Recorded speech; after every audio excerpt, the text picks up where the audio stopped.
how to have a keto Thanksgiving. I'm going to give you 8 tips for how to stay keto for Thanksgiving. So we'll start with tip number 1 is pick up your copy of the Keto Thanksgiving Cookbook so that you have the menu done for you. So inside, if you don't already have it, you're going to find things like our keto pumpkin spice donuts, keto deviled eggs, our keto mashed potatoes with herbed butter, keto pull-apart rolls and keto dinner rolls, a creamy keto green bean casserole. So that is your green bean casserole made over to be keto. Turkey gravy. So there's not a turkey recipe in here, but there is the turkey gravy recipe in here.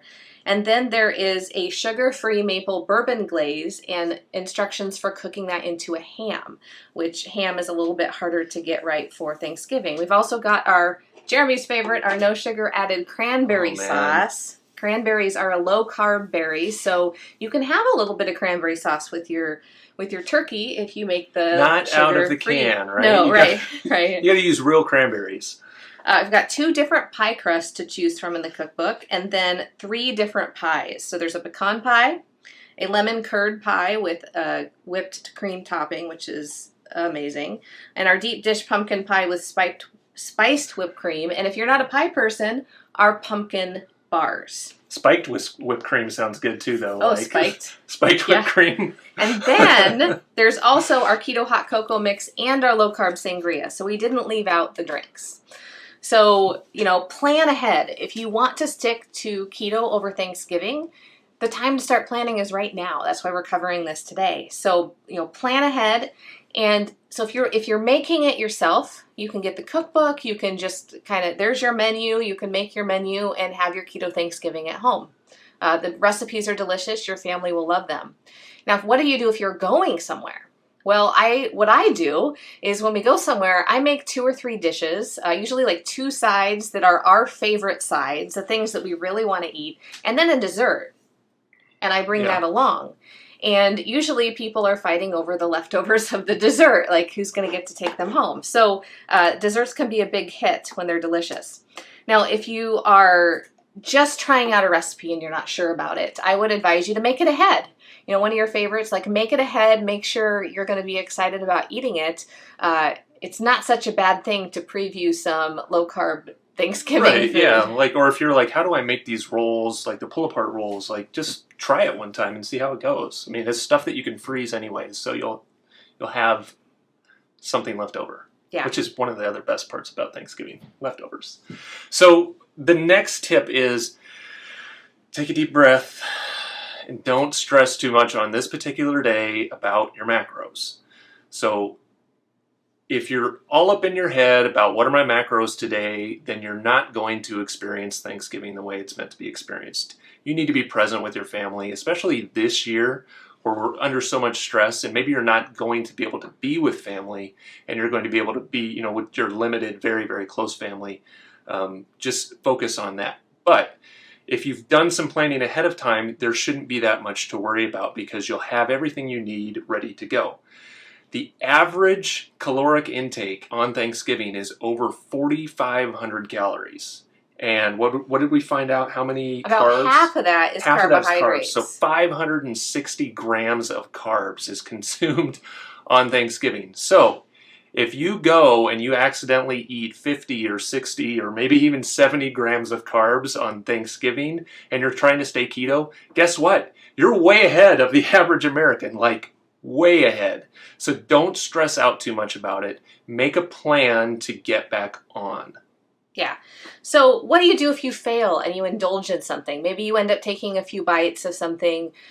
I want you to be aware of some language that can pop up into your head. So a lot of times if you take a few bites of something and you're like, well, I guess I cheated, I'll just go eat all the things.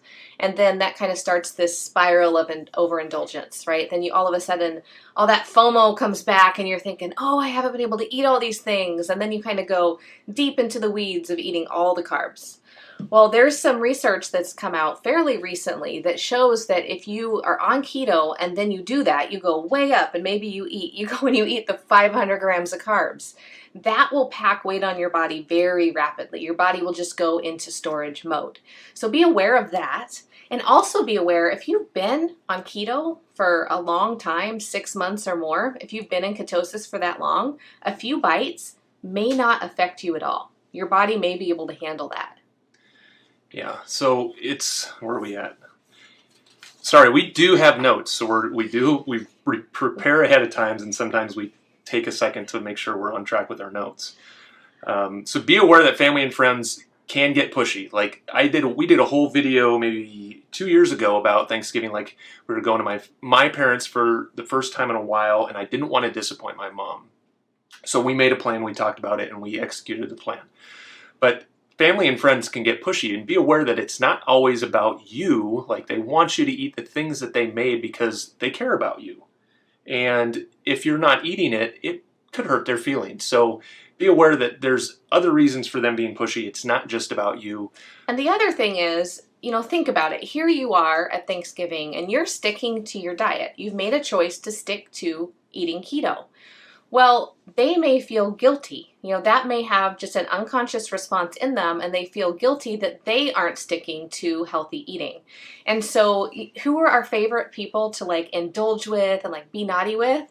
Is our friends and family, the people we're close to. So they're going to go, well, don't you just want to eat little devil on your shoulder, right? They want you to, be naughty with them. So they aren't trying to undermine you. They don't dislike you. But so what do you do about it? So first of all, you would never do that to an alcoholic. No. You wouldn't be like, oh, come on, just have a drink. I know you're an alcoholic, but just have a drink. You wouldn't do that to that person. So it's true. Maybe just kind of make that point to them, look, I'm really struggling with carbs, and they make me feel awful, and I'm finally getting on a diet where I feel good. I would just appreciate it if there wasn't any pressure or anything like that, because I don't want to feel like crap, and I'm having a lot of success right now. So a few of the comments that we like to share with clients and members is something like, carbs make me feel so awful. I really don't have time to just not feel good for the next 4 days. So I'm just going to stick to my plan. So and then ask them to try something you made and brought, taste how good this is, and share your food with them and get them interested in eating delicious food alongside you. Or you might say my tastes have changed somewhat, and I know I really used to enjoy this particular thing, but now I really like this. And again, that's an opportunity for you to introduce somebody else to some new foods and maybe create a new memory. So if you have a great comment that you like to use when you kind of feel a little pressured, drop that in the comments, because you just never know who's reading the comments and who you might be helping. And I'm going to invite you to do that again in this next tip. So this is our last tip, but we do have a bonus tip. So I want you to take a moment and think about, how do you want your Thanksgiving to feel? We often forget to think about the experience we want to have, and the experience that we want our friends and family and loved ones, who, the people who we love. How do we want them to feel? So this year is very different. So how can you get that feeling of connection, that feeling of gratitude for your family and your loved ones? How can you incorporate that into Thanksgiving, especially if you can't be with your loved ones this year? So I invite you now to comment with some of the creative things you're doing. I'm going to give you some different ideas that we came up with as a family. So number one, a lot of people are doing this one, right? Yeah. Just video calls with family, getting on a Zoom call or getting on whatever platform, Google, and just doing a video call. Well, and then we also, we specifically do a toast, right? We're raising a glass to maybe somebody who's having a birthday, or maybe someone we've lost. And we're coming together specifically to toast an occasion or toast an event. And it usually leads to a lot of crosstalk and conversations, which are nice, and a good reason to get on a video call. Yeah. So that's a great idea. So get really creative. So if you've got kids and you've got, older folks in nursing homes, a lot of those nursing homes are closed for visiting. So have your kids make handmade drop cards, send things by snail mail. And, kind of go back to old fashioned, like let's make a card a week or, a card a day, through the holiday season to let that person know that you are thinking of them, and they'll start to look forward to that little gift every day, even though it costs pennies on the dollar, right, for you to do that. I turned 40 this year, and my mom sent me a birthday card for 40 days with memories from my childhood, and it was one of the most meaningful things I've ever received from somebody. Yeah, so that's something that you can do to, to people who are in nursing homes and hospitals, or your family that's just far away and you don't get to see very often. Maybe encourage your, kids to become pen pals and kind of send these things back and forth. So sometimes older relatives don't know how to use video chat, and some nursing homes will kind of help you get that set up and others won't.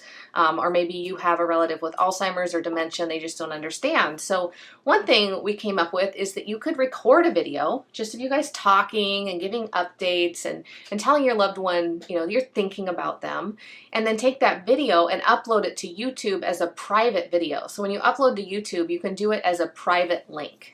And so only the people with the link can actually view the video. So then you could send that to the nursing home staff and have them play the video for your loved one. So that way, if there's an Alzheimer's or dementia thing, they could play it on a good day, when they would be able to receive it and use it over and over again all through the year. So let's see, what ideas do we have? Some different things. So drop your ideas in the comments. We'd love to hear. Come back and we'll read those later. But we'd love to hear what things you can come up with. Other thing we talked about that I skipped over was making just a quick thank you video for the staff at the nursing home too. Yeah. Okay, so our bonus tip: the weekend after Thanksgiving. So how many of you guys go get your Christmas tree? Maybe you go do shopping. You kind of get into the Christmas spirit the weekend after Thanksgiving. So just think about that, the experience you want to have. Think about how you want to feel, how you can make that special, but then think about that also through the weekend. So a lot of traditions sometimes revolve around maybe having a cup of hot cocoa when you go pick out your Christmas tree, or you go out shopping. Places have cups of hot cocoa. Well, we have a hot cocoa mixed. You can mix that up now and have that ready to go, and fill up your travel mug with your hot cocoa and take that to the Christmas tree farm. That's what we did last year. Right, a fat cocoa. Yeah, so it's kind of like a keto, think keto coffee, but we made it keto hot cocoa. So just think about little things you can do to make it special and allow you to stick to keto without even having to think about it. So those are our 8 tips plus our bonus tips for how to have a keto Thanksgiving. We really hope this was helpful for you guys.